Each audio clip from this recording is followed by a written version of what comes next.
Section 3.3, les mesures de tendance centrale et de dispersion. Alors, en statistique, lorsqu'on fait des sondages, qu'on récolte des données, on a besoin de certaines mesures pour être capable d'analyser notre distribution. Et donc, on a deux grandes familles. Les mesures de tendance centrale, donc des mesures qui ont tendance à montrer le centre de la distribution, puis on va voir qu'il y a plusieurs types de centres, et les mesures de dispersion, à savoir si les données sont plus éloignées l'une entre elles ou plus regroupées entre elles. Alors, la première mesure de tendance centrale, c'est le mode. Le mode aide à déterminer dans une enquête ou un sondage la personne ou la marque ou la donnée la plus populaire.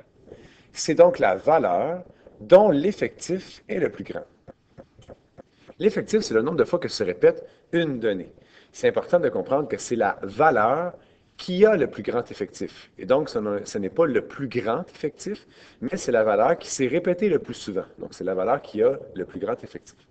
On va noter le mode MO, bien que parfois en statistique, on va voir la notation X avec un chapeau ou un accent circonflexe.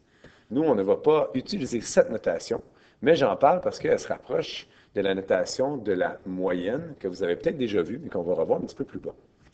Lorsqu'on dit que c'est une mesure de tendance centrale, on va dire que le mode, que c'est un centre de concentration.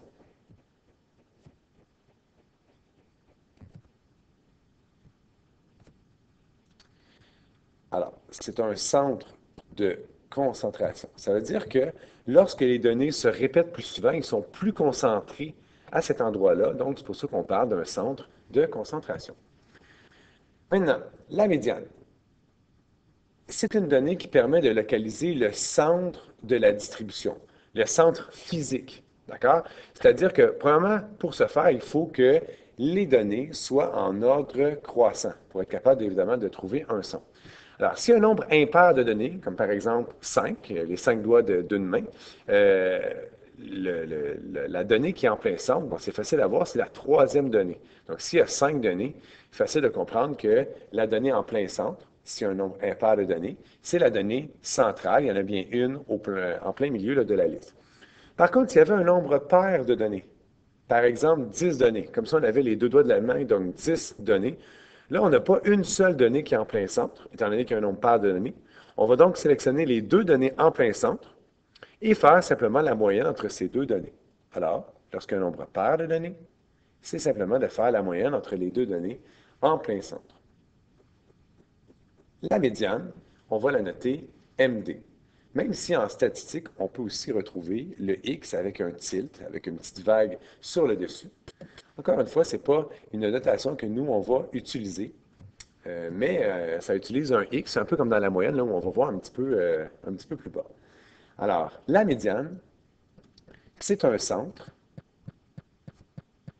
de position.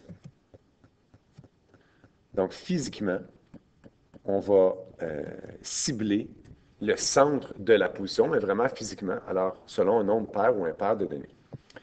Habituellement, on va donc préférer la médiane à la moyenne dans un certain cas, donc on va dire qu'elle est plus significative et plus représentative que la moyenne, lorsqu'il y a une ou des données très éloignées, qu'on va appeler des données extrêmes, donc des données très éloignées par rapport à l'ensemble des données de la distribution. Par exemple, si on a, dans un examen de mathématiques, par exemple, des notes qui se situent entre, disons, 65 et 80 mais qu'il y a 3 ou 4 élèves qui ont eu un 95 alors, ces 3 ou 4 notes-là vont faire augmenter la moyenne de la classe, et ce qui va peut-être un peu fausser l'analyse qu'on pourrait faire de ce groupe-là. Alors que la médiane, elle, la donnée qui est en plein centre, ou la moyenne des deux données en plein centre, elle est toujours en plein milieu. Ce qui veut dire que tout le temps, 50 des données qui sont plus grandes ou égales à la médiane, 50 des données qui sont plus petites ou égales à la médiane. Donc, ça nous renseigne toujours sur le centre de la distribution. Allons-y maintenant avec la moyenne. La moyenne, on en a entendu peut-être plus souvent parler. Une façon peut-être d'expliquer ce que représente la moyenne, c'est la valeur qu'auraient toutes les données si elles étaient toutes égales. Donc, par exemple, lorsqu'on dit que la moyenne d'un examen est 75 c'est comme si on prenait tous les points qui sont supérieurs à 75 de tous les élèves, donc il y aurait au-dessus de 75, et qu'on distribuait tous ces points-là à ceux qui avaient une note inférieure à 75 Et de cette façon-là, on réussirait à répartir de façon équivalente les points, de telle sorte que tout le monde ait, par exemple, 75% de moyenne. Donc, comme si tout le monde avait le même résultat. Alors, on est habitué de calculer la moyenne en faisant la somme de toutes les valeurs divisée par le nombre total de données. Ou encore, si jamais notre distribution elle est regroupée dans un tableau à données condensé, c'est-à-dire qu'on dit par exemple qu'une certaine valeur s'est répétée 3 fois, une autre valeur s'est répétée 4 fois, une autre valeur s'est répétée 12 fois, on va faire la somme des produits de chaque valeur et de son effectif, donc chacun des produits qu'on aurait fait, et on additionne tous ces produits-là et on va finalement diviser par le nombre total de données. Donc, on aura l'occasion de faire quelques exemples dans un tableau à données condensées. La moyenne est notée X avec une barre horizontale, donc le X bar, et ça, c'est le symbole mathématique qu'on retrouve de façon le plus répandue, c'est le symbole qu'on va utiliser cette année. La moyenne, c'est une mesure de tendance centrale, c'est un centre d'équilibre.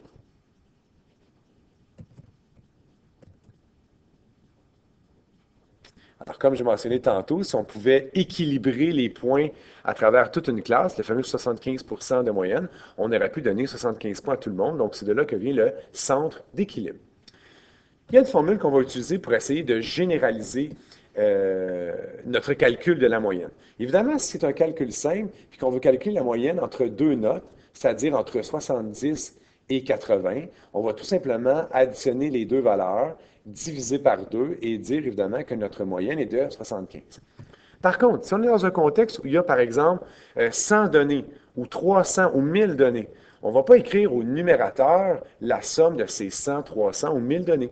Alors, on va écrire une formule qui est quand même assez facile à comprendre, la première partie qu'on voit ici, c'est-à-dire, par exemple, on va prendre la première donnée, donc X va symboliser n'importe quelle donnée, mais avec l'indice X1, on prend la première donnée.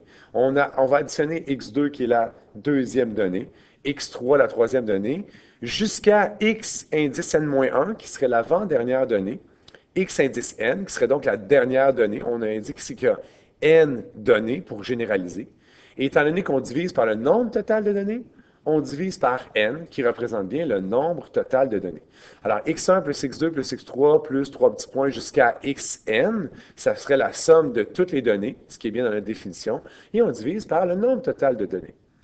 Mais on peut aussi, donc, cette formule-là, on va l'utiliser habituellement là, en classe à chaque fois qu'on a une moyenne à calculer et qu'il y a plusieurs données. Donc, au lieu d'écrire tout le calcul de toutes les données, évidemment, c'est un peu comme un raccourci. Il y aurait une autre façon d'écrire la même chose, donc une formule qui n'est pas nécessairement obligatoire, mais je vous en parle quand même un peu, qui utilise un symbole qui est ici, là, le symbole, la lettre en fait sigma. Si vous avez peut-être fait déjà des sommes dans Excel, par exemple, ce symbole-là veut dire justement faire la somme de quelque chose. Alors, dans Excel, il faudrait par exemple préciser de quelle cellule à quelle cellule on pourrait faire la somme. Alors, vous voyez une deuxième formule qui utilise justement ce symbole-là, sigma. Donc, il y a sigma avec en bas i égale 1. Au-dessus, il y a un n. Et à côté, il y a un x avec un indice i. Tout ça est divisé par n. Alors, évidemment, au début, on ne comprend pas trop ce que c'est. C'est beaucoup de symboles. Vous allez voir que ce n'est pas si compliqué que ça lorsqu'on comprend ce que ça signifie. Alors, en fait, ce qui est certain, c'est que ça ici, le numérateur qui était dans la première formule dont je vous ai parlé, doit évidemment être équivalent à ce numérateur-là là, dans la nouvelle formule. Ça veut dire la même chose. Le dénominateur, c'est simple de voir, on divise par n, on divise par le nombre total de données. Alors ça, c'est clair, c'est facile à comprendre, ça veut dire la même chose. Alors, le numérateur ici va vouloir dire faire la somme de, le symbole, xi. X représente n'importe quelle valeur de la distribution, avec un indice i, donc c'est pas comme 1, 2, 3, 4, un indice i, c'est-à-dire qu'il va pouvoir changer cet indice-là. Et là, on indique qu'il va changer de quelle façon? Il va pouvoir passer de i égale 1 jusqu'à i égale n. Donc, en haut, on n'est pas obligé d'écrire i égale n. On va juste simplement dire que l'indice i, donc le xi, l'indice i, va pouvoir varier de 1 jusqu'à n. C'est exactement ce qui est écrit en haut ici.